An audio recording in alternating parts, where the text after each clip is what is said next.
नमस्कार दोस्तों। ये डिक्टेशन 80 शब्द प्रति मिनट का होगा, जो कि 400 शब्दों का रहेगा। 5 मिनट तक बोला जाएगा।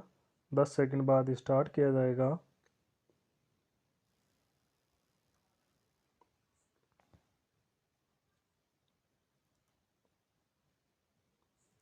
स्टार्ट।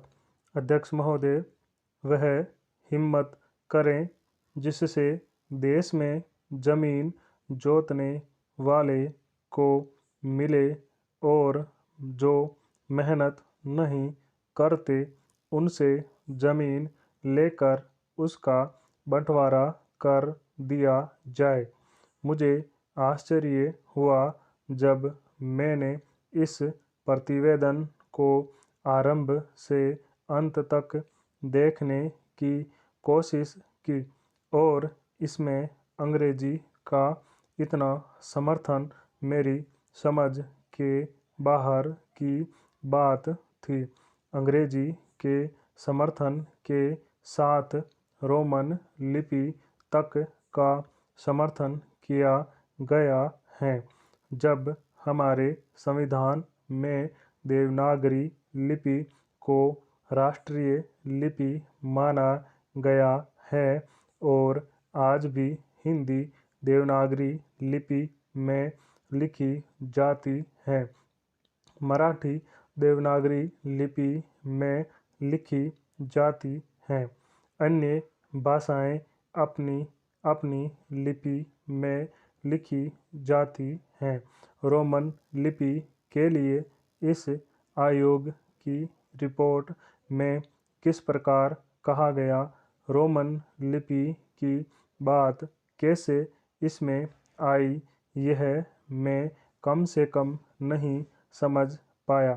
पर एक बात देखने योग्य है कि अंग्रेजी का इतना समर्थन होने के बाद भी और कई विदेशी विशेषज्ञ इस आयोग के सदस्य होने पर भी अंत में उन्होंने भी माना कि अंततोगत्वा शिक्षा का माध्यम प्रादेशिक भाषाएं होगी।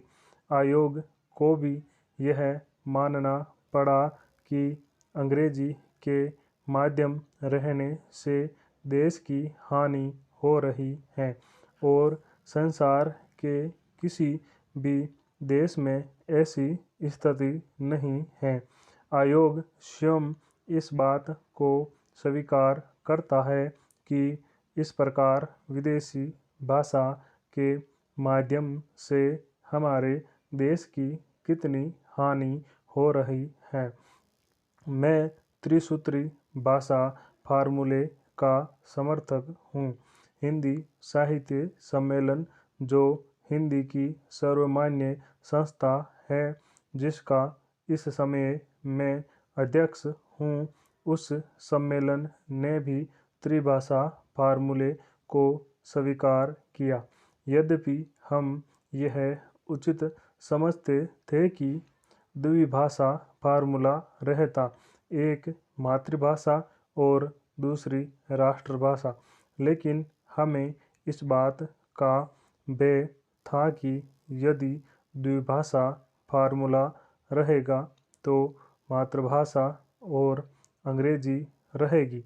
इसलिए हमने विवश होकर प्रेम से नहीं, उत्साह से नहीं, बल्कि लाचार होकर त्रिभाषा फार्मूला स्वीकार किया कि मातृभाषा रहे, हिंदी रहे और तीसरी भाषा अंग्रेजी या कोई भी दूसरी भाषा रह सकती है।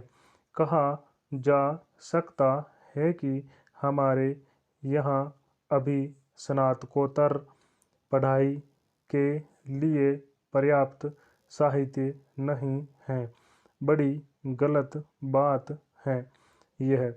अभी सरकार के द्वारा ही कुछ महीने पहले यहाँ पर एक प्रदर्शनी हुई थी।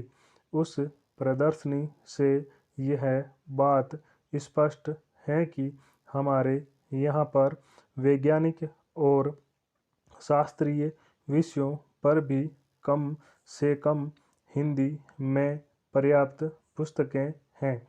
स्टॉप।